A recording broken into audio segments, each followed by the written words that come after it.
Assalamualaikum warahmatullahi wabarakatuh.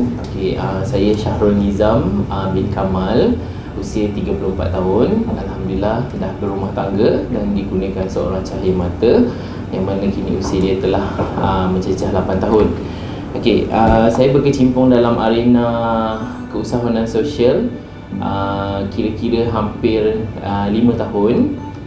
Yang mana saya bermula dengan perniagaan yang kecil dahulu dan sehingga sekarang. Dan soalannya kenapa saya pilih keusahawanan sosial ni adalah kerana saya sendiri sebelum ni adalah orang yang boleh dikategorikan individu yang susah. Maksud saya percaya ada lebih ramai lagi yang susah daripada saya. Tapi kesusahan hidup saya ni dia pada saya dia memang susah dan saya perlukan jalan keluar, yang mana saya sendiri kena cari jalan keluar untuk ubah kehidupan saya. Yang pertamanya sebelum ni, contoh perjalanan hidup saya kongsikan sedikit. Yang daripada seawal saya kecil dulu, saya dah biasa dengan kehidupan yang susah, di mana rumah kita orang ni rumah setinggan. Jadi untuk sekolah ada masalah sikit lah rumah setinggan ni. Jadi macam saya kena ikut mak jual nasi lemak apa semua baru dapat belanja sekolah, and then baru dapat ni. So kita orang adik-beradik setahun jarak dia. Jadi dulu kalau yang anak ketiga tu dia tak dapat buku teks sebab kita beza setahun. Jadi nak kena ada buku teks. Jadi dekat situ saya start kutip tin dengan kutip kotak, tapi tanpa pengetahuan mak dengan ayah lah. So saya kutip tin, kutip kotak semua. Sebelum lepas balik sekolah saya akan pergi kutip tin, kutip kotak. Sehinggalah satu hari tu ada orang perasan saya kutip tin kotak dan dia menuduh saya macam waktu ketika tu, bila ada individu yang kutip tin dan kutip kotak ni, orang selalu akan bagi tomahan pada dia, oh dia ni isap dadah, ataupun dia ni macam suka mencuri and so on apa semualah, benda-benda macam tu. Lepas tu dapat tahu berita tu sampai ke telinga keluarga saya, mak dengan ayah. Waktu tu memang diorang sangat-sangat marah. Diorang rasa macam kecewa dengan saya, tapi saya tetap diam sebab saya akan buat juga lagi benda tu untuk saya terus belajar. Sebab nak beli kasut sekolah apa semua, sebab saya tahu kehidupan belah malam ni kita orang kena curi air untuk mandi belah pagi. Waktu ketika susah, zaman kesusahan dulu. Dan belah malam pun tunggu abah balik, baru dia hidupkan gas lane apa semua, baru kita boleh ada cahaya lah dekat rumah belah malam. And then daripada situ umur saya makin meningkat. Waktu tu, ini pertama kali waktu saya nampak yang kebahagiaan bila mana satu senyuman yang saya terima bila mana selepas saya memberi. So saya kebetulan nak beli buku, harga dia RM15, and then saya kutip tin, kutip kotak. Dan saya nampak waktu saya nak jual tu, dia ada center dia lah kita jual. So kita nampak ada seorang aunty Cina ni, dia bawa anak di belakang basikal dia. Jadi saya jual tu, saya dapat dalam RM30 tak silap saya macam tu. So saya perlukan RM15 balance daripada tu saya bagi pada aunty tu, sebab saya tengok dia dengan anak dia, saya rasa mungkin dia lebih memerlukan. Waktu tu usia saya kira-kira dalam 9 tahunan, dan saya pun tak tahu apa tu erti senyuman apa semua. Dan sekarang baru saya faham nilai senyuman tu terlalu mahal untuk saya, dan saya memang kejarkan benda tu lah untuk melihat lebih ramai yang tersenyum. Jadi daripada situ saya start, saya macam makin seronok tengok dia buat ni. And then saya terus melangkah. And then saya ikut tengok, tolong mak saya apa semua. Saya ambil upah, ni tanpa pengetahuan keluarga lah. Saya ambil upah cuci kain di rumah orang sehingga saya sekolah menengah. So saya buat benda tu, tujuannya adalah untuk saya belajar pada ketika tu. Saya nak simpan untuk saya sambung belajar. Alhamdulillah, habis belajar saya dapat tawaran belajar di Johor Bahru. Saya langkah pergi ke sana dengan keluarga, dengan kakak sepupu tumpang kereta dia hantar saya pergi sana apa semua. Selesai seminggu pertama saja saya ada makanan. Selepas pada tu 3 bulan berturut-turut saya puasa, dan buka puasa dengan ikan masin. Ikan masin tu pun ada, kalau dulu kita sekarang pun masih kita terima pergi kunjungan, orang yang datang ke rumah dia bagi syarahan apa agama apa semua. So dia bekalkan saya dengan ikan masin. Itulah jadi peneman saya, sebab saya tak boleh nak buat kerja part time waktu tu apa semua, belum boleh lagi sebab SEM 1 waktu tu. And then itulah bekal sehingga satu ketika saya mengalami masalah gastrik. Dan waktu tu badan saya bukan macam ni lah. Waktu tu dia kecil lah. Kalau sekarang kalau orang cakap tak percaya dah ni. Okey, waktu tu dan saya dimasukkan sebab mungkin atas faktor makanan saya tak betul apa semua. Saya dimasukkan ke Hospital Temenggung Sri Maharaja Tun Ibrahim dekat Kulai, Johor. Tak silap saya Kulai, Johor. Saya dimasukkan di sana 3 hari saya kat dalam ward tu. Dan saya nak bayar bil tu pun saya tak mampu. And then ada satu aunty yang sebelah katil saya tu, aunty dia jaga anak dia. And then dia yang bantu saya untuk bayar semua bil-bil hospital waktu tu. Dan selepas pada tu saya cakap saya nekat, saya nak berhenti belajar. Sem pun dah habis, sem 1 pun habis, saya nekat saya nak berhenti belajar. Saya akan maklumkan pada keluarga saya yang saya tak minat belajar dan saya tak boleh belajar. Saya kena tipu diri saya untuk benda tu lah. Saya berhenti, situlah mulanya saya start berniaga. Sebab saya kata dengan faktor usia saya macam tu, nak kerja semua susah, saya start berniaga goreng pisang balik tu. Lepas tu tapi agak dikecam jugalah berhenti belajar apa semua. Macam saya terima macam-macam jugalah, macam angan-angan teh ayam apa semua pada awalnya. Tapi cukuplah saya yang tahu. Cukuplah saya yang tahu kenapa saya berhenti belajar waktu tu. Dan saya tak nak susahkan orang lain apa semua sebab kesian tengok mak ayah apa semua waktu tu. Dan saya terus tanam dalam diri saya nak cari lagi senyuman yang 9 tahun tadi tu. Dan waktu usia saya 9 tahun tu, saya nak cari senyuman tu. Dan saya start berniaga goreng pisang. Berniaga goreng pisang apa semua. Lepas tu saya buat nasi ayam. Saya belajar dengan mak saya buat nasi ayam. Saya jual waktu tu usia saya kira-kira dalam 19 tahun macam tu. Okay, 19 tahun lepas tu saya dah buat semua. Dan sehinggalah saya dapat ambil lesen kereta hasil jualan tu. Dan untuk ambil lesen kereta tu saya tahu saya tak mampu untuk bayar sepenuhnya dekat owner yang lesen tu. Jadi saya bayar setiap hari. Ada untung RM10 saya bayar, ada untung RM5 saya bayar, sehinggalah cukup. So saya ambil lesen kereta. Selepas saya selesai ada lesen kereta tu, saya nekat, saya cakap saya kena cari jalan untuk saya beli kereta. Seandainya saya berniaga, saya tak boleh keluar kereta sebab saya tak ada slip gaji. Jadi saya berhenti dulu berniaga sebab dengan tujuan saya nak cari kereta, kenderaan untuk saya guna. Dan saya kerja di Tugu Negara. Saya kerja di Tugu Negara. Bawah tu ada kedai yang menjual macam souvenir apa semua. Sebelum ni Tugu Negara tu memang jadi tempat tumpuan, boleh dikategorikan tempat tumpuan dunia sehingga sekarang. Jadi pelancong pun sangat ramai waktu tu. Jadi di situ saya dapat simpan duit sehingga saya dan dia bagi slip gaji. Dari situlah mulanya saya beli kereta. Kereta pertama saya kereta kancil. And then situlah mulanya lepas dah dapat kereta apa semua tu, and then kemudian saya berhenti kerja. Saya mulakan balik berniaga gunakan kenderaan kereta kancil tu. So saya start berniaga frame. Frame yang ada kalimah Allah apa semua. So macam jual kapet. So macam tu orang consider waktu tu Bangla je yang jual apa semua kan. So saya dapatlah title tu. Bila balik kampung pakai Bangla kapet sampai kata macam tu kan. So tak kisah, as long as dia boleh making profit untuk saya sustain, untuk saya belajar, untuk saya terus bantu orang waktu tu. Tapi bukan dengan skala yang besar lah saya bantu orang. Dan waktu tu saya tak tahu pun yang apa saya buat tu adalah keusahawanan sosial. Sama sekali saya tak tahu. Niat saya cuma nak tengok orang lain senyum. Yang itu pada saya lah, nak tengok orang lain senyum.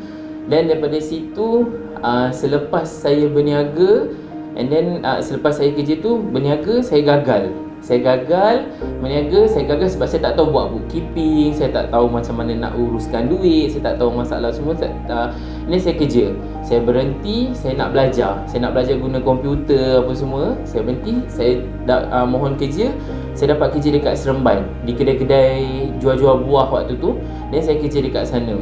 Bila mana saya kerja kat sana dalam 2-3 bulan, saya start belajar pasal macam mana kiraan gaji, apa semua, OT, apa semua macam dibayar. Sebab saya rasa macam saya tak dibenarkan solat waktu tu. Jadi saya pertahankan kenapa saya tak benar solat. Dan saya berhenti. Saya terpaksa curi-curi solat waktu tu. Bila saya diberhentikan dan dia tuntut saya buat bayaran apa semua, itulah kali pertama saya ke mahkamah Jabatan Buruh. Waktu tu usia bawah 20 tahun lagi waktu tu. Ke Jabatan Buruh. untuk saya belajar macam mana. Takut pun ada juga kan, first time nak pergi mahkamah, nak tengok macam mana apa semua. Tapi saya cakap dengan saya, ini peluang saya untuk belajar.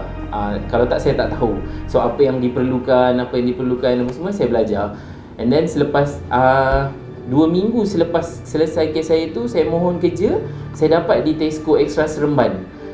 Waktu tu kerja tu digelar associate. Associate tu maksudnya saya bahagian produce. Saya macam susun-susun barang sayur, apa semua, ikat sayur, kutip-kutip sampah yang apa semua tu, kita akan buang, buat wastage, buat RTC apa semualah. And then saya nampak ada satu department ni dia panggil supply chain, replenishment team. Saya macam tertarik sangat sebab saya nak belajar. Tujuan saya masuk sana sebab saya nak belajar, saya perlukan duit. Kalau saya masuk universiti waktu tu, saya tak boleh kerja. Jadi saya nekat, saya cakap dekat dalam diri saya jadikan Tesco ni adalah universiti saya untuk saya belajar. Tak ada masa untuk saya balik rumah, dan saya bekerja lebih. Maksudnya macam saya akan tidur, saya sanggup tidur sangat belajar. Tapi waktu ketika pada mula-mula tu, sebab saya kan associate biasa je, plus tak ada apa-apa pun. Jadi bila saya tengok dekat cermin, dia ada macam ada ruangan khas dia lah. Pekerja-pekerja dalam tu, saya tengok je diorang buat kerja-kerja tu macam mana. The moment dia close, saya ikut diorang, saya belajar, saya tengok macam tu. Dan saya ditertawakan jugalah pada ketika tu sebab, tapi saya tak kisah pun dengan ketawanya. Lepas tu sebab saya nak belajar. Saya fikir kalau saya tak ubah kehidupan saya, orang lain tak boleh ubah.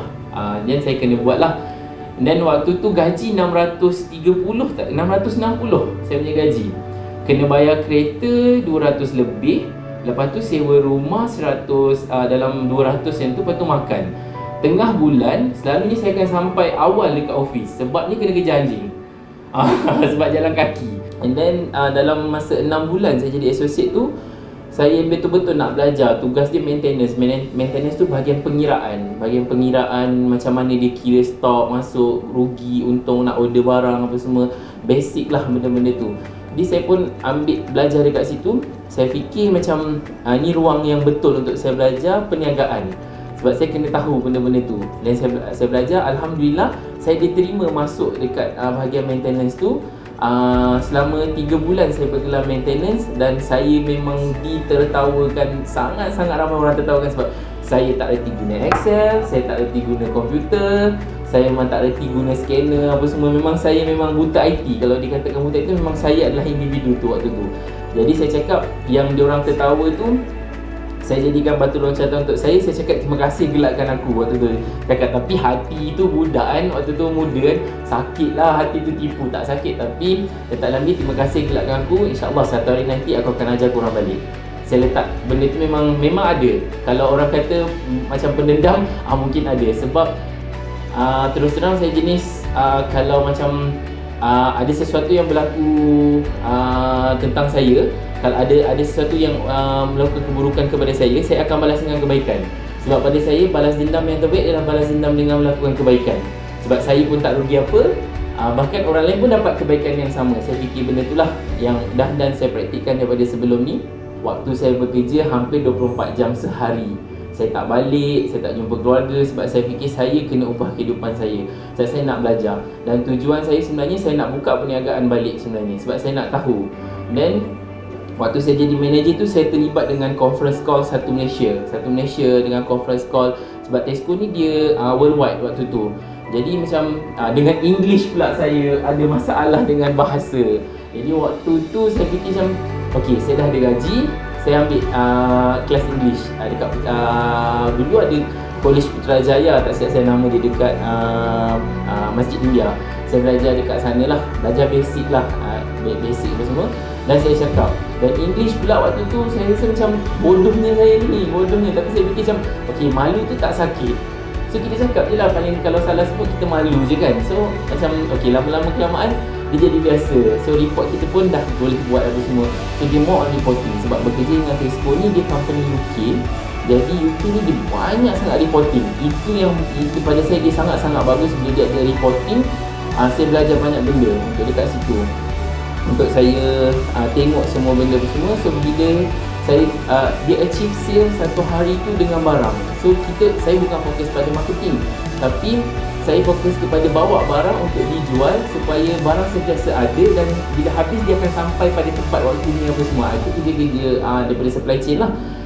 And then Lepas situ bila saya tengok sales makin lama makin tingkat, hampir 4 tahun saya dekat dalam situ. And then saya rasa mungkin lah waktu tu saya dah ready. Tapi silap. Sebenarnya saya masih lagi tak cukup ilmu selepas 4 tahun tu. And then saya pun pergi waktu tu, saya decide untuk berhenti kerja. Saya berhenti kerja waktu tu dengan saya nak buat bisnes sendiri. Sebab saya fikir saya dah cukup ilmu waktu tu. And then saya berhenti. Saya buka bisnes, buka lagi bisnes. Saya ambil barang-barang macam kurma, jubah, apa semua barang-barang daripada Middle East. Sebab saya buka kedai. Nama syarikat saya waktu tu Mutiara Doha Enterprise. So macam lama juga Mutiara Doha tu, hampir dalam 2 tahun lebih macam tu. Tapi saya gagal sekali lagi sebab saya ada masalah dekat marketing. Dekat marketing saya ada masalah. Lepas tu saya biarkan orang beli secara hutang. Sebab kita jual baju harga dia mahal, kita biar orang buat beli barang secara hutang. Jadi macam saya nak pusing balik, nanti susah, orang tu akan bayar banyak ni. Jadi kita tak boleh marah dia sebab dia adalah customer. Daripada tu saya belajar dalam berniaga, kalau boleh tak perlu ada, kalau boleh jangan libatkan urus niaga dengan berhutang. Sekiranya capital kita tak cukup lah. Itu pengalaman saya. Sehingga kan waktu tu saya sendiri terjerat dengan Along. Waktu saya buka benda, sebab saya order secara pukal, baju apa semua. Jadi macam saya dah tak cukup untuk modal pusingan. And then dengan rental apa semua. Waktu tu usia saya 23. And then menangis lah. Saya menangis, sekali lagi saya gagal. Saya cakap silap. Kesilapan saya yang besar adalah saya berhenti tanpa saya belajar benda lain. Saya just fokus pada supply chain sahaja. Saya boleh uruskan barang masuk, barang keluar apa semua, tapi supply chain sahaja. Untuk jual, untuk marketing, macam mana nak tarik customer, saya gagal dekat situ. Jadi lepas saya hilang. Lepas tu saya hilang semua benda, termasuk kereta kancil saya tadi tu, semua hilang. And then satu je, waktu ketika tu saya 3 hari berturut-turut. Waktu tu saya tidur dengan arwah nenek saya tinggal dengan arwah nenek saya. Hari pertama saya nampak, bila malam saya jaga, saya nampak macam Kaabah tu dekat depan mata. Jadi saya macam pelik lah. Hari pertama tu macam pelik. Hari kedua saya nampak benda yang sama, Kaabah di depan mata. Jadi saya menangis, dia takut. Tu saya cakap dengan arwah nenek, kenapa mimpi nampak benda yang sama? Dia kata tak ada pun, tak ada apa pun kat depan ni. Dan hari ketiga jadi benda yang sama. Dan hari ketiga tu arwah nenek saya bagi tahu, awak ambillah duit ni, pergi buat pasport dulu. Jadi saya ambil duit tu, pergi buat pasport. Pergilah dengan dia buat pasport dekat, waktu tu dekat area Ampang, kat Keramat tak silap saya, ada tempat buat pasport dekat sana. And then daripada situ dan petang lepas buat pasport tu, saya terus berhubung dengan seorang yang travel agent tu. Saya tanya harga macam mana kita nak buat umrah apa semua. Tapi saya tak ada duit, saya just tanya je. Lepas tu dia terus maklumkan kat saya, Syahrul punya ni dah siap. Besok je tu dia, Syahrul punya ni dah siap semua. Nanti minggu depan boleh pergi umrah. Tapi saya tak ada duit, tak apa, kita bayarkan dulu. Dia kata dia bayarkan dulu. Dan saya pun okey, ya Allah, rezeki lah. Pada saya rezeki yang memang rezeki yang tak disangka lah waktu tu. And then dalam tempoh tu pula saya cuba mohon kerja. Saya cuba mohon kerja balik dekat Tesco lah. Nak pergi mana lagi kan, sebab saya bukan ada qualification apa-apa pun. Saya mohon, dan dapat kerja. Tapi saya teruskan umrah apa semua dulu. Selesai umrah semua. Dan hari saya sampai di Malaysia daripada umrah, turun kapal terbang, arwah nenek saya meninggal. Dia meninggal pada Khamis pagi tu, di tengah atas jadah lah dia menunggu. Pakcik maklumkan yang dia tengah menunggu saya balik. Tapi sebenarnya in a way dia bagi tahu dekat pakcik tu yang dia nak pergi dah sebenarnya. Jadi saya tak dapat jumpa dia sehingga sekarang. Dan saya dapat tengok jenazah dia lah balik daripada tu. Sekali lagi saya hilang semua benda, termasuk dengan arwah nenek saya. Dia umpama macam mak saya, kita mengadu kat dia apa semua.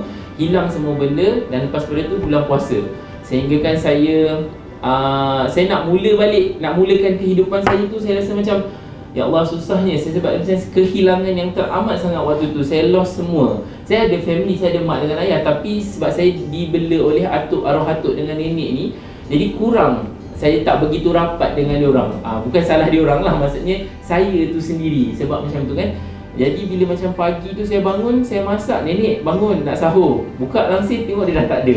Memang dia dah tak ada pun. Jadi macam hampir seminggu 2 minggu saya rasa kehilangan tu. Saya hilang semua benda dan saya tak boleh duduk kat rumah tu lagi. Saya duduk dekat masjid. Saya duduk dekat masjid supaya saya tak rasa lagi apa semua. Saya menangis apa semua. Saya rasa hilang. Saya rasa macam nak putus asa hidup, macam tak bermakna apa semua. Macam kenapa susah sangat hidup aku, kenapa daripada dulu susah sangat hidup aku. Waktu tu dengan keadaan yang saya tak ada apa-apa, saya fikirkan lepas balik umrah tu macam akan ada benda yang indah. Sebab waktu pergi tu budak-budak dengan ilmu tak banyak apa semua. Jadi saya fikirkan ada benda-benda yang indah lah. Tapi bila saya balik, sebaliknya yang jadi pada saya. Maknanya dekat situlah saya akhir sekali yang saya ingat waktu saya di umrah tu, dimaklumkan. Sebab saya tertanya dekat diri saya waktu depan Kaabah waktu tu, macam mana kita nak tahu yang kita ni ikhlas dalam melakukan semua benda? Ikhlas kerana Allah ke ikhlas kerana apapun? Lepas tu ada seseorang bagi tahu kat saya, ikhlas tu umpama semut hitam berjalan atas batu hitam dalam keadaan gelap. Tak perlu kisahkan tentang ikhlas, buat sahaja, serahkan pada Allah. Kerja Allah biar Allah yang uruskan. Kita sebagai hamba dia buat sahaja.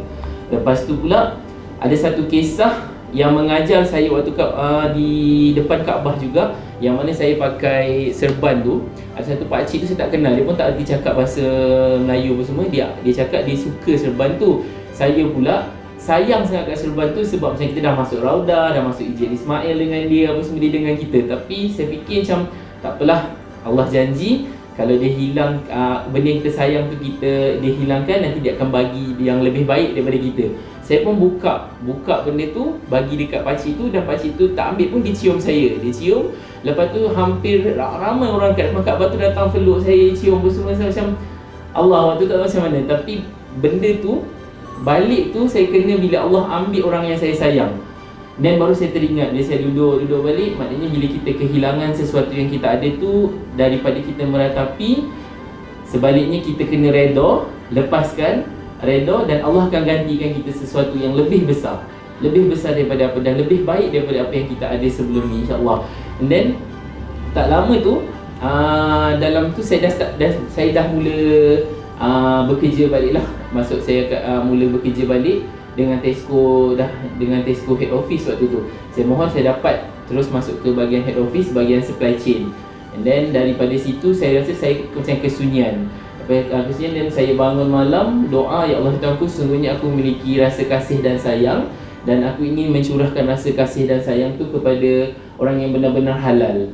Besoknya tu saya ada terima nombor telefon seseorang daripada kawan saya terus call. Saya cakap dekat dia, saya cakap dekat wanita tu, saya call awak untuk saya nak kahwin dengan awak jadikan isteri. Saya pun tak tahu dia sengit ke, dia cacat ke apa, tak tahu. Sebab saya fikir macam saya call je, kalau lepas tu dia pula jawab dia takkan bersedia jawab panggilan orang lelaki kalau dia tak bersedia untuk isteri. So saya cakap saya bawa dia jumpa mak saya. Dan tak lama tu kita orang kahwin. Saya pun tak tahu daripada mana macam mana kekuatan nak kahwin tu apa semua kan. So Allah mudahkanlah semua urusan tu. Alhamdulillah kita orang kahwin. Selepas saya kahwin, waktu tu Allah hilangkan semua orang saya sayang. Tapi bila saya kahwin, Allah gantikan orang saya sayang. Dan rezeki, saya dah kerja balik apa semua, saya cuba mohon dapat untuk beli kereta. Rezeki orang nak kahwin, katanya kan, dapat kereta Izora. Daripada kancil yang hilang tadi tu, Allah gantikan Izora yang sebesar-besar tu. Macam, ya Allah, macam tak percayalah boleh dapat kereta sebesar tu dengan usia saya waktu tu kan. Saya cakap, sampai orang yang tu tanya kenapa beli kereta besar, sebab baru kahwin kan, anak pun tak ramai apa semua kan. Cakap, saya pun tak tahu kenapa saya beli. Waktu saya tak tahu yang saya akan berniaga kemudian hari tu. Dan okay, tak apalah, mungkin ada sebabnya. Saya fikir, dan saya ambil daripada situ. And then lepas kita orang kahwin, 3 bulan happy, keadaan tu happy. Dan sekali lagi ujian datang. Selepas 3 bulan tu dia wife saya macam lepas 3 bulan, lepas setahun lah, lepas setahun, wife saya dimaklumkan wife saya mengandung. Jadi macam gembira, excited. Malam tu kita excited, orang semua wish tahniah apa semua. Dan tapi esoknya bila kita ke hospital, orang wish takziah. Sebab dimaklumkan baby tu terpaksa dibuang. Jadi macam kita pun macam okey, kita tak apalah, belum ada rezeki lagi waktu tu. Macam belum ada rezeki waktu tu, and then dapat tahu ada balik. Jadi orang cakap macam dapat tahu ada tu lah. So anak saya 8 tahun tu, selepas dia selamat dilahirkan apa semua, gembira lah. kita pun gembira terima cahaya mata yang baru apa semua. Selepas 3 bulan, waktu tu saya bekerja. Saya bekerja macam biasalah. Saya rasa normal hidup saya dah boleh kot dengan bekerja apa semua. Tapi mungkin Allah nak saya berniaga juga balik. Cukup 3 bulan, dia tiba-tiba biru. Anak saya tiba-tiba biru. Dan selepas umur dia 6 bulan, lepas jalani beberapa perawatan, dia disahkan mengidap pesakit pertama di Malaysia yang allergic tahap kritikal lah, yang dia bila terhidu atau termakan gandum saja apa semua, dia akan jadi anaphylactic shock. Maknanya dia susah bernafas, organ dalaman dia macam membengkak macam tu. So dia boleh maut, keadaan dia life and death situation. Dan di Malaysia tak ada lagi kes tu waktu tu. Sehinggalah pakar imunologis Malaysia dia bagi tahu yang anak saya perlu bergantung hidup dengan EpiPen. EpiPen tu lah punca yang saya lebih saya rasa macam saya terus saya cakap diri saya tak boleh. Saya kena terus sebab anak tu amanah yang Allah bagi. Kalau ikutkan memang dah sangat-sangat kita baru start gembira, tiba-tiba jadi masalah balik kan. Jadi ujian yang Allah bagi tu macam dia sampai sehingga kan ada keluarga, ada kawan-kawan kau ni kena mandi air longkang apa semua kan. Tapi kita orang tak pernah rasa benda tu susah. Kos EpiPen tu sendiri menelan belanja waktu ketika tu RM630 sekali cucuk dan buang. Dan Malaysia, kerajaan Kementerian Kesihatan Malaysia hanya bagi sekali saja sebab kita faham keadaan tu agak susah untuk diorang dapatkan EpiPen tu sebab dia ada expired date dia apa semua, dan tak ramai lagi di Malaysia untuk dia bawa masuk benda-benda ubat tu lah. Jadi kita kena ambil benda tu. Jadi sekali lagi saya cakap dengan wife saya, sekali lagi yang mana waktu ni lah yang Allah nak tengok kita macam mana, Allah nak uji kita macam mana. Dalam pada kesusahan tu, sebulan tak lama selepas tu Big Pharma naikkan harga untuk EpiPen tu sendiri satu dunia. Satu EpiPen bersama dengan 2,500. Sebulan waktu tu Ifan memerlukan kira-kira hampir 10 ke 12, yang mana menelan belanja hampir 20,000 sebulan untuk tu saja, belum masuk makanan dia lagi. Jadi waktu tu saya bangun pagi, saya buat nasi lemak. Lepas buat nasi lemak, saya hantar-hantar kat meja-meja dekat office. Dan sudah tu saya terus bekerja, buat kerja hakiki. Habis kerja hakiki tu, saya sambung jadi cashier. Habis kerja cashier pukul 12 malam macam tu dah closing. Saya terus pergi ke pasar untuk beli barang-barang dan saya rehat dalam 1 jam 2 jam. Hampir 2-3 tahun saya buat macam tu. Akhirnya saya meniaga balik lah. Dikirakan saya macam meniaga balik benda tu sebab pendapatan saya tak cukup. Jadi saya kena cari sendiri. Kalau saya dah buat lebih pada 3 kerja lah waktu tu. Semua saya buat. And then keadaan anak makin teruk sebab dia allergic, dia makin teruk apa semua. Jadi saya cakap dengan wife saya, mungkin ni masa dia saya kena tinggalkan kerja saya. Saya tinggalkan kerja saya dan saya minta dia terus bekerja. Dan saya akan jaga anak waktu tu. Sambil jaga anak, sambil tu saya boleh berniaga sebab saya boleh masak apa semua. Di situlah mulanya saya berhenti kerja dan saya bermodalkan baki dalam akaun saya hanya RM500 sahaja waktu saya berhenti kerja. Dan saya serahkan bulat-bulat kehidupan saya kepada Allah dan niat saya untuk jaga amanah dia tu. And then itulah mula perjalanan yang sangat-sangat mencabar, dan di situlah mulanya keusahawanan sosial yang saya terus praktikkan daripada 9 tahun tadi tu. Yang saya dapat tengok, saya dapat RM15. Rupanya Allah dah rancang sebaik-baik perjalanan untuk saya lihat balik kenapa saya lalui, kenapa saya gembira bila melihat senyuman yang sebelum ni saya pernah bagi dengan RM15 saja, tapi senyuman tu terlampau mahal. Dan waktu ketika tu saya sendiri rasa macam cukuplah ada orang yang bagi senyuman untuk saya tak minta duit orang, tapi dia bagi senyuman pada saya sebab dalam ketika mana saya susah waktu tu. And then saya bawa anak saya buat nasi jual ke rumah-rumah sehingga saya pernah kena halal. Tak malu ke berniaga depan rumah orang apa semua kan. So saya baliklah dengan anak saya. Lepas tu saya baliklah dengan Irfan waktu tu dia baby lagi lah, dia tak besar, saya boleh dukung. Sekarang ni tak larat dah saya nak dukung dia. Okay, then saya jual daripada rumah ke rumah. Saya jual nasi lah, jual fokus makanan sebab saya pilih makanan sebab pada saya nak pahala memberi orang makanan. Lepas tu saya nak juga saya yakin yang makanan ni setiap hari orang perlukan makanan. Saya fikir dan saya buat yang benda tu. Tapi niaga makanan ni tak semudah yang kita duduk makan sahaja. Sebab dia penat dia yang teramat penat ni orang. Sebelum, selepas dia memang akan penat lah. And then daripada situ, daripada memodalkan 500 tu, saya buat niaga ke rumah-rumah sehinggalah saya dapat orang tempah makanan untuk catering kecil-kecil. Macam 10 orang, 20 orang, waktu situ saya pun buat. Saya buat, ambil sehinggalah dapat catering besar-besar sikit dalam 50 ke 100 orang. Dan dekat situ, sekali lagi saya diuji, orang yang ambil catering tu tak bayar. Habis, maksudnya duit modal pusingan saya habis. Duit modal pusingan sebab saya sebelum ni saya buat konsepnya saya berniaga, lepas saya ambil keuntungan saya tu, yang saya perlukan jumlah tu, balance tu saya terus bantu orang. Saya masak saya bagi orang makan, bagi orang makan, saya buat macam itulah yang sebelum ni. Jadi saya dah terputus. Maksudnya modal pusingan tu terputus. Memang habis dah semua. And then mungkin dan saya cakap dengan wife saya, disebabkan janji Allah, bila mana kita memudahkan urusan orang lain, Allah akan mudahkan urusan kita. Jadi Irfan tu secara automatiknya macam makin kurang menggunakan EpiPen. Dalam tempoh saya bagi orang makan tu, dia kurang menggunakan EpiPen dan macam ada duit. Jadi wife saya kerja dan saya guna balik duit dia tu untuk top up bisnes tu balik. Bergantung pada itulah. Maksudnya dekat sini kalau macam kita kena merancang jugalah. Maksudnya kalau dua-dua sekaligus berhenti kerja, mungkin ada sedikit kesukaran. Tapi kalau macam salah seorang sahaja yang berhenti kerja, yang kalau seorang lagi ada boleh kerja, kita minta dia kerja sehingga ekonomi kita betul-betul stabil, baru kita boleh berhenti dua-dua. Pada saya lah waktu tu, sebab saya fikir macam berniaga ni waktu tu saya tak tahu macam mana.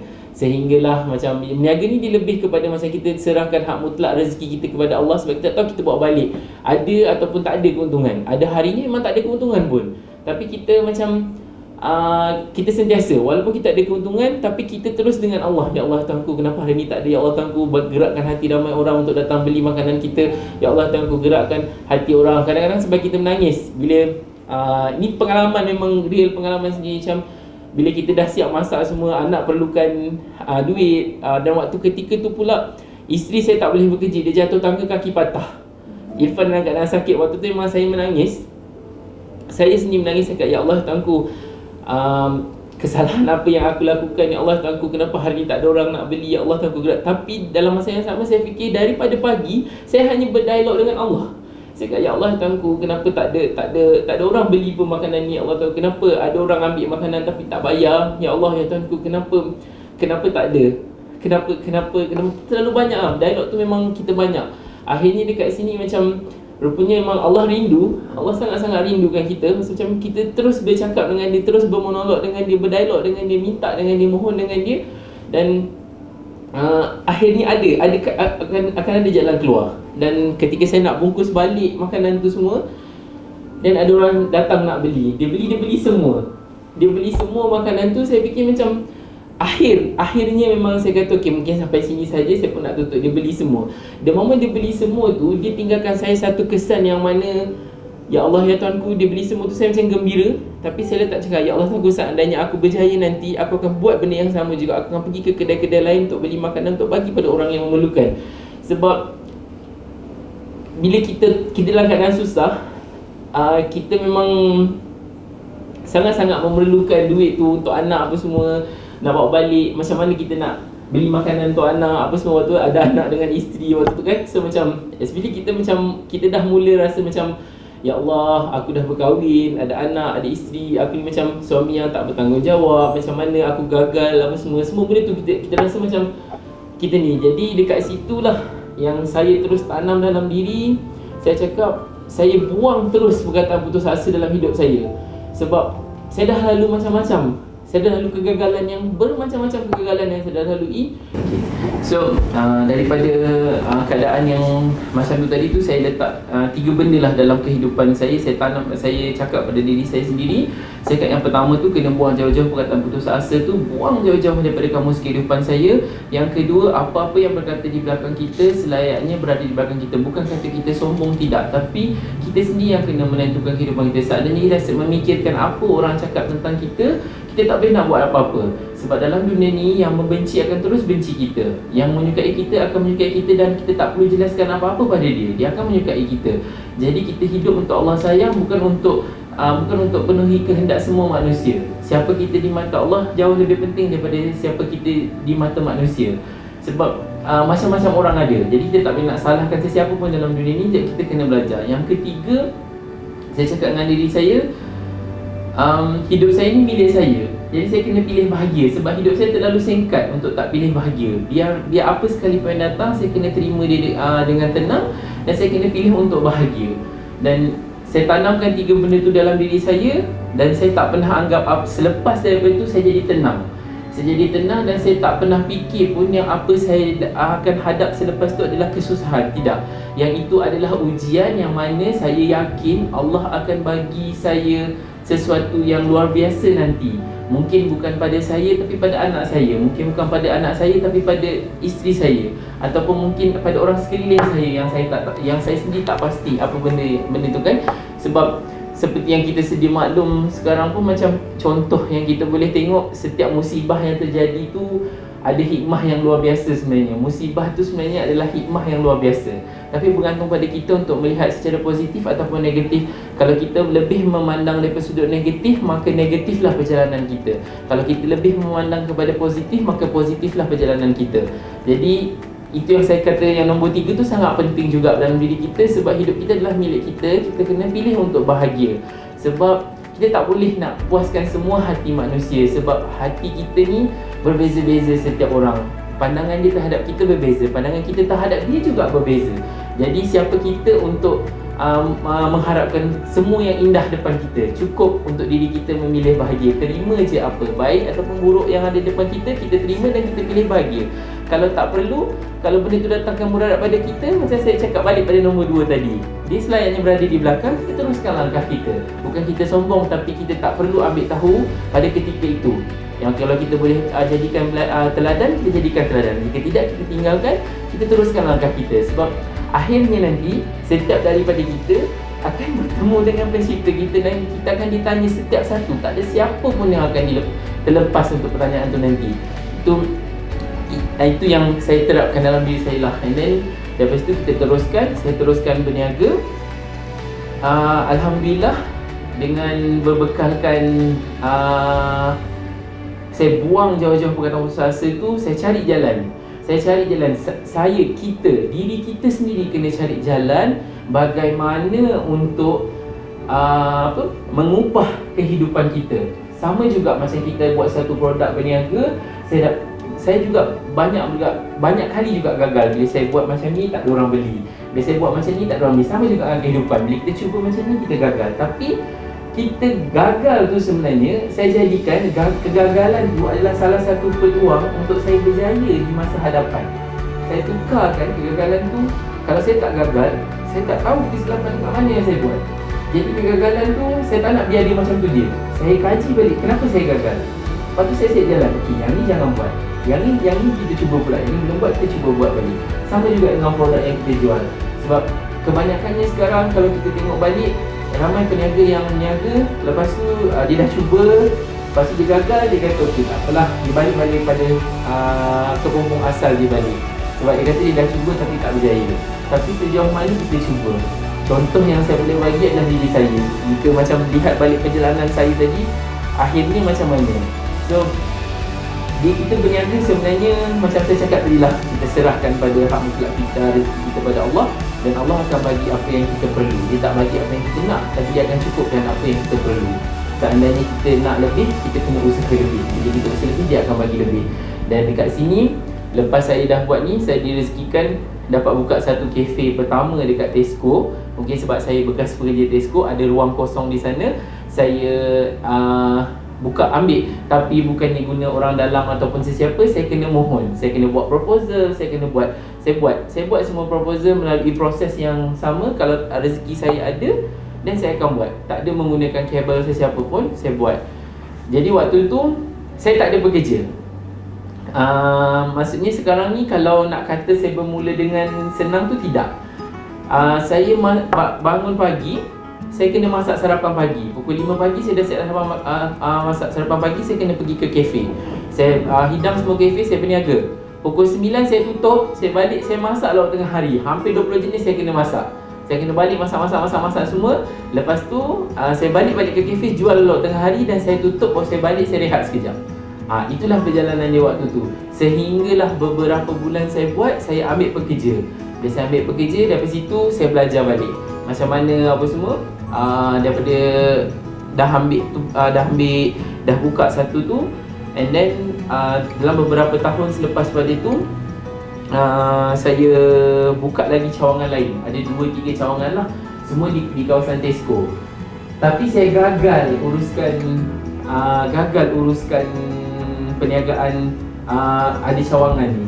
Saya gagal, saya tutup semua dan saya buka di sini, di Damansara Damai ni, sebab saya nak belajar. Sebabnya saya tak boleh salahkan sesiapa pun seandainya ada barang hilang, ada shortage pada keuangan, apa semua, saya tak boleh salahkan. Tapi saya tahu benda tu ada yang tak kena. Dan dekat situ pula saya memang tidak ada penyalahan sesiapa di sini, tapi saya sendiri kena cari dan saya sendiri kena salahkan diri saya sebab saya tak cukup ilmu. And then saya tutup semua, saya buat satu central, saya belajar. Saya mula saya guna sistem. So di sini macam saya memilih untuk terus saya dalam arena ni, saya bukan buat perniagaan yang biasa. Kalau saya pilih untuk berniaga biasa, saya boleh saja ambil terus orang yang betul-betul profesional dalam bidang, saya gajikan mereka, lepas tu selesai. Saya pun tak begitu banyak masalah, tak ada masalah konflik itu dalam ni apa semua, tak ada. Tapi bezanya saya buka keusahawanan sosial ni kerana impact yang berterusan. Saya nak impact yang berterusan dan saya fokuskan pada B40. Keusahawanan sosial ni dia ada macam-macam. Dia boleh macam kita pilih, kita buka perniagaan, impact dia pada environment. Tapi kita kena konsisten. Kita buat impact tu secara environment. Maksudnya di kedai kita tak ada plastik. Kita guna semua kertas apa semua yang maksudnya dia nak selamatkan alam sekitar apa semua kan. Contohnya macam tu. Macam saya lebih kepada memilih impact kepada B40. Saya nak diorang keluar daripada kepompong kemiskinan diorang. Dan seperti jika bila mana saya sendiri boleh keluar daripada kepompong kemiskinan diorang, kemiskinan saya, maknanya diorang juga boleh. Sekiranya diorang ada alasan, mungkin pengalaman saya sebelum tadi ni bila saya kongsikan dengan diorang boleh membantu diorang. Alhamdulillah, dalam masa 5 tahun dah saya jalankan benda, hampir 5 tahun saya jalankan benda ni. Ramai juga yang pekerja daripada sini telah berjaya. Ada juga yang dia dah pergi kerja ke tempat lain, ada bergantung pada kapasiti masing-masing. Tapi di sini memang cabaran dia agak tinggi. Contohnya bila mana saya fokuskan keusahawanan sosial ni, so pekerja-pekerja saya majoritinya adalah B40. B40 ni dia menyeluruh. Dia menyeluruh. Jumlah pendapatan isi rumah di bawah 3,860 waktu yang saya difahamkan lah. Mungkin sekarang dah tukar, saya tak pasti. So di situ ni dia ada macam-macam kerenah. Ada yang masalah macam suami tinggalkan, ada yang suami baran, pukul apa semua. Jadi bila saya datang kerja, biasanya kalau perniagaan biasa, buka je kedai, dia tak ada masalah. Dia terus cari duit, terus cari sale. Saya buka je kedai, saya kena get ready. Kadang datang staff saya berdarah dekat sini, kena pukul dengan suami. Kadang lepas dah berborak dengan dia semua kan, bergaduh pula dekat belakang. Sebab dia orang punya kadar intelektual dia orang berbeza. Lepas tu saya juga pernah dapat staff yang memang kalau ditengok balik memang sangat-sangat macam rasa macam sekarang bila saya kerja biasa nak tergelak. Dia sesama dia bergaduh, sesama dia orang, macam orang ni dah masak, dia masukkan kulit telur dalam masakan orang ni. So macam dia nak sabotage orang ni kan. Tapi dia dalam satu department, akhirnya saya yang kena tengok tu sebelum lauk tu keluar. Jadi macam nanti dia mengharapkan saya marah. Lepas tu ada yang dah uli kuih, dia masukkan air garam dalam orang ni pun jadikan. Jadi masih tu menangis orang tu. Jadi dekat sini, kalau saya marah dia orang, waktu ketika ada keadaannya saya marah. Saya mengaku saya juga akan marah. Saya akan tinggi suara dengan dia orang. Ada kalanya saya akan rendahkan suara, ada kalanya saya akan jadi kawan dia orang, ada kalanya saya akan jadi bos dia orang, ada kalanya saya jadi macam adik-beradik dia orang. So kena ada banyak karakter di sini sebab setiap daripada orang berbeza. Sebab di sini kalau orang selalu cakap kat saya, buang je lah dia orang, ambil je orang yang betul-betul boleh kerja, senang, selesai masalah. Tapi seandainya saya buang dia orang, saya yang selesai masalah. Diorang, anaknya nak sekolah, pendapatan dia macam mana, ada tak orang lain nak ambil diorang kerja. Saya fikir benda tu, itu impact yang saya nak buat. Jadi ini beza antara perniagaan biasa dengan keusahawan sosial, bergantung pada impact yang kita nak buat. Di sini macam-macam. Kalau kisah hilang duit tak payah cerita, memang ada je. Tapi kita bukan, maksudnya di situ saya sendirilah, kita as a founder, kita kena cari jalan macam mana kita nak macam mana kita nak buat penambah baik apa semua, benda-benda tu macam banyak-banyak benda. Tak payahkan duit, katakan ayam pun hilang kadang-kadang. Beli 10 ekor, tiba-tiba 5 ekor dah hilang. Macam tu. Jadi macam kita nak educate diorang, sebab pada diorang ada setengah individu ni, latar belakang diorang, pemahaman diorang, benda tu tak ada masalah. Bagi benda tu tak jadi kesalahan pada diorang. Jadi macam dulu saya macam pelik jugalah. Kenapa nak tak cakap? Kenapa ni tak cakap? Saya macam rasanya marah. Tapi lama-kelamaan saya dalam industri ni, jadi saya macam makin memahami. Saya cakap okey, mungkin kadar pemahaman diorang berbeza dengan kita. Dekat sini kita dapat bezakan yang mana betul, yang mana salah. Tapi ingat balik, satu ketika dahulu kita sendiri pun ada, dan satu ketika dahulu ataupun sekarang pun ada setengah isu kita sendiri tak pasti betul ataupun salah. Cuma kita bernasib baik sebab kita dapat rujukan. Tapi di mana diorang dalam keadaan keluarga dengan intellectual diorang tak begitu tinggi, jadi rujukan diorang tak dapat banyak informasi. Jadi dekat sinilah tu, di sini saya lebih rela hilangnya yang professional work dekat saya ni, yang ada profesional juga yang kita ambil. Kalau diorang berhenti, saya lebih rela berbanding dengan B40 saya yang berhenti. Sebab saya nak tengok diorang berjaya. Sebab kalau profesional ni dia boleh pergi ke mana-mana untuk dia dapat kerja. Tapi yang B40 ni agak susah. Mungkin salah satu faktor dia jauh daripada rumah, apa semua benda-benda tu. Itu yang kita kena tengok banyak-banyak benda lah. Jadi dekat sini, selain daripada impact yang berterusan kita buat tu, dan kenapa saya pilih keusahawan sosial ni adalah sebab daripada keuntungan tu sendiri, kita boleh terus-menerus membantu orang. Jadi kita fokuskan sales, kita naikkan sales kita fokuskan sales. Saya tak social business ni bukan tak boleh, kita boleh je jadi kaya dengan social business, tak ada masalah, boleh. Impact yang kita buat tu sahaja yang membezakan macam mana dan apa semua nanti terjadi. Cumanya di sini keuntungan tu kita akan guna untuk program. Jadi program tu dia akan berterusan. Dan sekiranya ada orang nak menyumbang, kita alu-alukan lagi untuk penyumbangan. Contohnya macam saya sekarang ada kedai makan. So kedai makan ni, orang beli makanan sama juga orang beli makanan. Bukannya kata dia beli makanan kat kita guna barang yang murah, tidak. Kita guna barang yang sama dengan restoran lain pakai, kedai lain pakai, kita beli yang sama. Kita jual benda yang sama. Cuma pekerja saya sahaja adalah pekerja B40 yang mana kita congkel bakat dia, keluarkan bakat-bakat yang dia ada. Pada dahulunya mungkin dia minat masak, dia minat nak kerja di hotel, tapi dia tak, background dia tak melayakkan dia ke sana. Tapi bila di sini, ini adalah platform dia untuk dia belajar, kita congkel bakat dia, dan dia boleh buat setanding itu juga. Alhamdulillah dia boleh setanding itu. Dan jadi daripada duit keuntungan tu kita gunakan untuk bantu, bukan keseluruhannya. Maksudnya di sini selepas kita buat penolakan, daripada dia ada calculation dia lah. Selepas kita dapat net profit, tolak gaji staff, tolak expenses yang kita ada apa semua, dan ada portion tu kita akan buat. So kita rancang lah, bulan ni program boleh buat berapa, dengan bajet yang kita ada. So kita buat. Itu antara yang kita buat keusahawan sosial lah. Jadi program ni adalah program berterusan. Maksudnya kita sentiasa ada duit untuk kita bantu orang. Melainkan kalau macam kalau macam NGO, dia perlukan dapatkan sumbangan apa semua. Jadi macam bezanya dengan keusahawan sosial, dia perlu kerja sales. Dia perlu kerja sales untuk dia bantu lebih ramai. Dan di sini pula macam saya pula memilih untuk membantu, bukan bantu untuk bantu dan balik, tidak. Sebab pada saya ini perniagaan kan. Pada saya kalau perniagaan ni dia tak boleh macam kita hantar bantuan dan kita balik, tak boleh. Kita kena guide dia, sebab satu ketika nanti dia akan jatuh.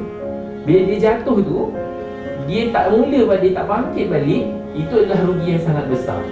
Rugi sangat besar. Sebab kenapa saya kata rugi sangat besar? Sebab dia nak start balik. Dia perlukan modal semua balik apa semua kan. So macam di sini, bila mana yang masuk je, kita nak belajar pasal perniagaan keusahawan sosial, pertama sekali saya serapkan, saya cakap dengan orang, Modal paling besar adalah diri kita sendiri. Lihat balik perjalanan yang saya kongsikan tadi, perjalanan saya, akhirnya modal ni adalah apa? Adakah duit? Ataupun diri kita sendiri? Diri kita sendiri yang modal. Maknanya modal paling besar adalah diri kita. Sebab kita sendiri yang kena bangun, kita sendiri yang kena cari jalan macam mana nak keluar, kita sendiri kena cari alternatif macam mana kita nak cari jalan, buat macam mana. So macam, kalau macam saya punya perniagaan, saya kena cari jalan untuk improvekan sales, untuk saya bantu lebih ramai. Tapi kalau perniagaan biasa, tak jadi kesalahan pun, nak diam masa, cari jalan, improvekan macam nak ubah kehidupan keluarga, tak ada masalah. Nak jadi kaya raya boleh, nanti zakat boleh bayar lebih juga, tak jadi masalah. Pilihan dekat tangan kita. Cumanya saya di sini, bila saya keluar rumah, saya akan cakap, ya Allah, hai Tuanku, sahaja aku berniaga hari ini kerana untuk aku jadi dermawan. Boleh juga, boleh juga yang lain, sahaja aku berniaga hari ini untuk jadi jutawan, tak jadi masalah. Tapi saya didik diri saya untuk jadi dermawan. Sebab saya nak bagi, sebab saya nakkan senyuman yang saya kongsikan tadi, senyum, untuk melihat seseorang tu senyum. Sebab contohnya di sini, kalau macam kita kaya sekalipun, kita je boleh senyum, tapi orang sekeliling tu tak mampu senyum sama-sama dengan kita. Pada saya itu macam saya kurang selesa. Tapi yang lain tak jadi kesalahan untuk mengejar cita-cita masing-masing, tak jadi kesalahan apa-apa pun. Sebab pilihan ada kat tangan kita sendiri. Dan cuma saya di sini, saya memilih Keusahawan Sosial ni sebab salah satu faktor besar dia adalah anak saya.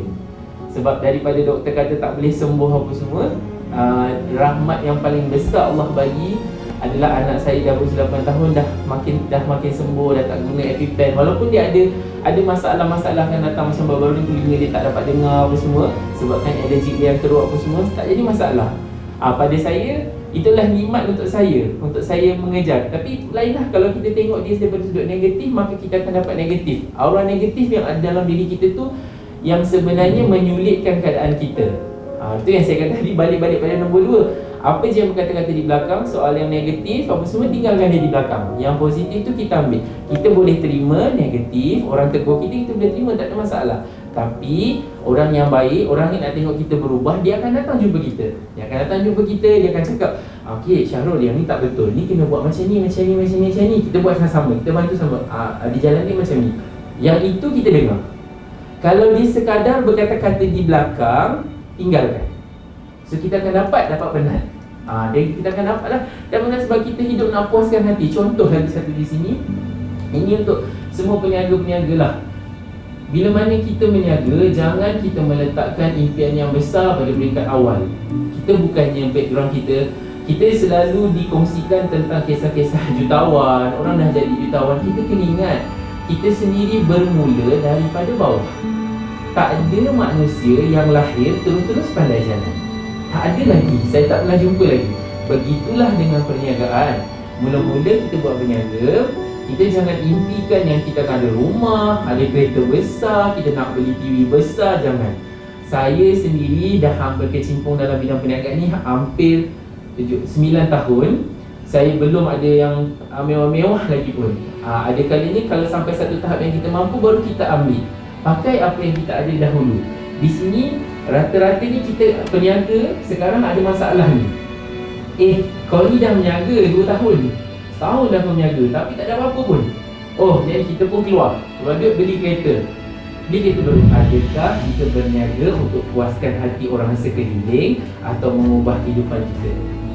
Itu beza dia. Kalau kita berniaga untuk puaskan hati orang sekeliling, sampai ke sudah kita akan dapat penat.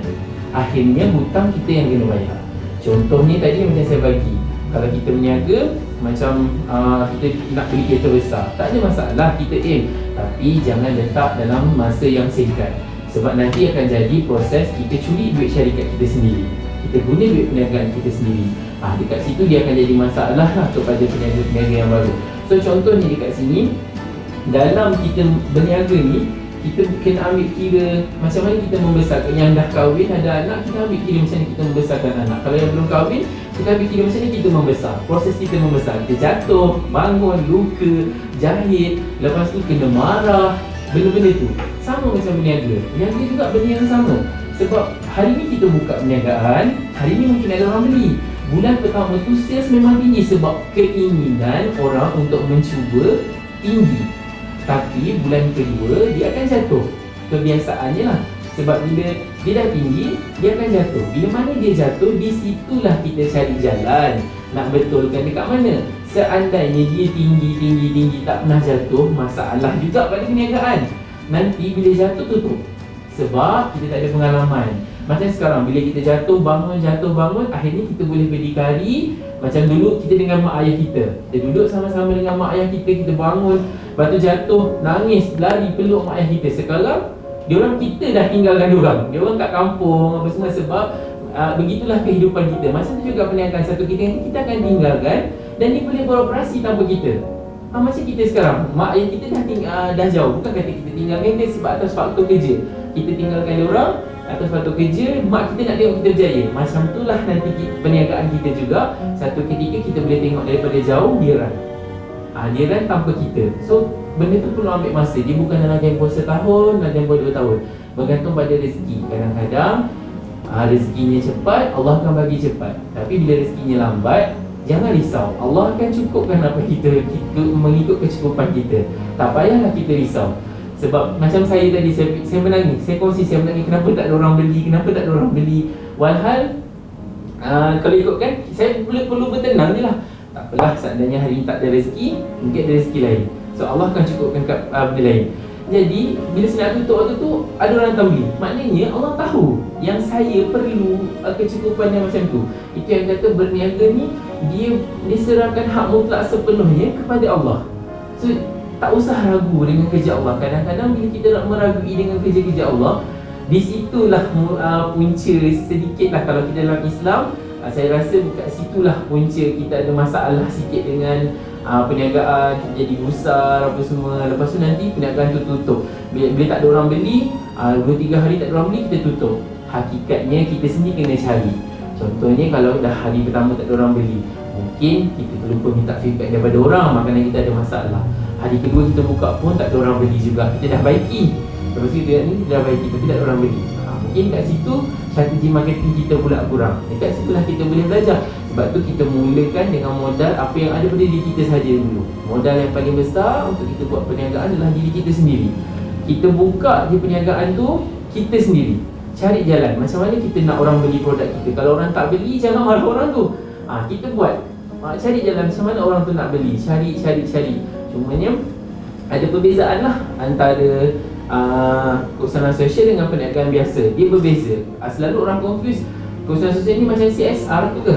Dia kata, oh tak, lain. Dia impact yang berterusan.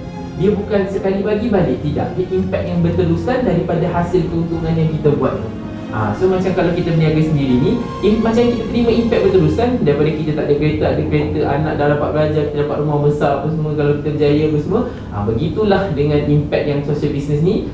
Saya pilih social business ni untuk impact kepada B40, untuk bantu diorang sehingga diorang keluar daripada kemiskinan diorang dan diorang berjaya. Diorang pun akan membantu orang lain juga dan orang lain akan masuk di sini, kita ubah benda yang tu.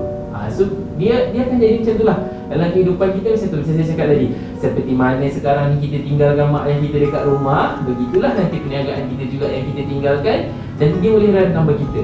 Tapi doa lah, macam mana kita dah hargakan mak dan ayah. Mak, kalau kita jumpa mak jangan lupa doakan orang tau. Abah jangan lupa doakan orang tau. Macam itulah kita di rumah, doakan perniagaan kita. Satu ketika nanti kan, bila umur dah 50 takkan kita nak pergi pasar, nak bawa dia lagi, nak hantar tu lagi apa semua kan. Orang kata kalau Imam Syafi'i pun dimaklumkan lepas 40 tu lipatkan semua, fokus untuk kita perjalanan balik kita kan. So antara benda-benda macam itulah. Tapi dia bergantung kepada perjalanan kita lah. Setiap individu perjalanannya berbeza-beza. Yang penting kita jangan putus asa. Hidup kita tu adalah milik kita. Kita kena pilih untuk bahagia. And then kemudian yang nombor 2 tadi tu, apa je yang berkata-kata di belakang kita, dia akan jadi belakang. Dan sekiranya benda tu untuk kebaikan kita terima dan kita ubah. Itu antaranya lah. Komplit. Saya tanya untuk yang ingin memulakan perniagaan khusus kepada golongan B40, yang ingin memulakan perniagaan, macam mana cara nak mulakan perniagaan, ke mana nak pergi, nak dapatkan khidmat nasihat apa semua tu, dia ada banyak sebenarnya. Cuma kita kena cari tempat yang betul. Kita tengok dekat internet pun ada banyak ruang-ruang untuk kita belajar perniagaan apa semua. Kita boleh tengok di sana dan kita tengok mengikut kemampuan kita. Seandainya melibatkan pembayaran, sekiranya kita mampu, kita pergi. Sekiranya kita tak mampu, kita cari yang mana ada percuma. Ada banyak sangat seminar-seminar percuma dan bila mana contohnya macam saya sendiri dulu pernah terlibat dengan My Harapan, Malaysian Global Innovation Center di Cyberjaya. Jadi di situ dia adalah platform untuk kita kongsikan idea kita, untuk kita buat apa semua. And then dekat situ dia akan ajar kita macam mana buat paperwork apa semua. Daripada situ, dan di situ juga dia akan kenalkan kita channel-channel untuk kita dapatkan grant, macam mana kita nak kembangkan perniagaan kita lagi. Tapi saya sarankan pada peringkat awal kita jangan terlalu kejarkan grant. Kita faham dulu nature of business yang kita nak buat, kita fahamkan dulu bisnes apa yang kita nak buat, kita kenal pasti kekuatan kita, kita kenal pasti kelemahan kita, buat. Gagal, buat lagi. Gagal, buat lagi. Gagal, buat sampai berjaya. Sebab kita semua ni adalah individu yang sangat-sangat berjaya. Bayangkan kalau kita tak berjaya, masakan berjuta-juta sperma yang kita bersaing dulu, kita yang berjaya. Jadi tak ada sebab dan tak ada apa benda yang boleh halang kita untuk berjaya melainkan diri kita sendiri tu.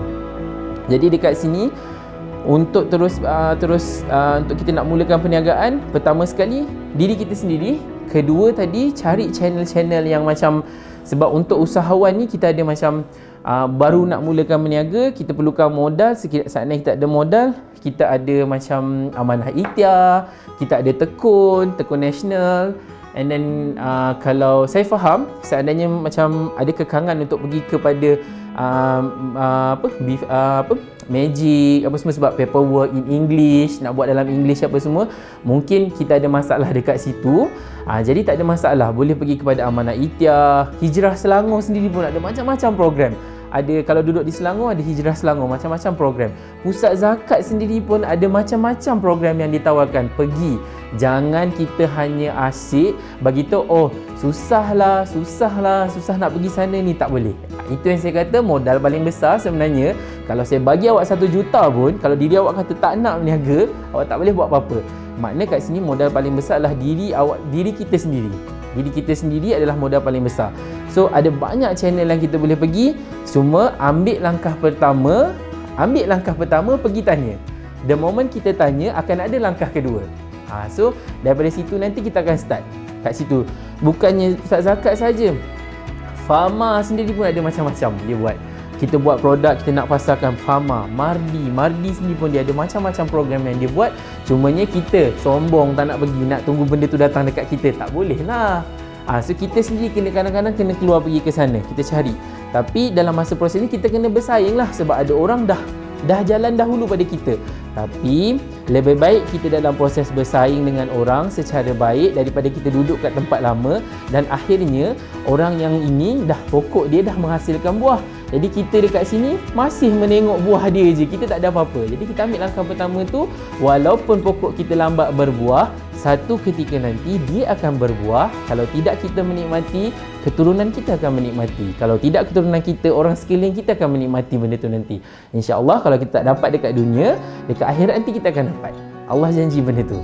Saya amat berharap daripada selepas yang sesiapa saja yang menonton video ni, semoga ianya memberi manfaat yang baik, semoga dia memberi inspirasi untuk kita semua tidak mengenal erti putus asa, terus melangkah, dan saya yakin kita semua akan berjaya satu hari nanti. Dan seandainya ada mempunyai apa-apa masalah di HNSB sendiri, kedai makan Abang Tukang Masak juga, kita ada platform untuk belajar pasal perniagaan, peluang pekerjaan juga kita ada tawarkan di sini. Seandainya mempunyai sebarang masalah berkaitan perniagaan, so macam mana nak ubah kehidupan dalam bidang perniagaan, boleh terus menghubungi saya sendiri ataupun mana-mana sahaja yang bahagian yang boleh saya channelkan, nanti saya akan channelkan. Boleh terus kepada HNSB juga.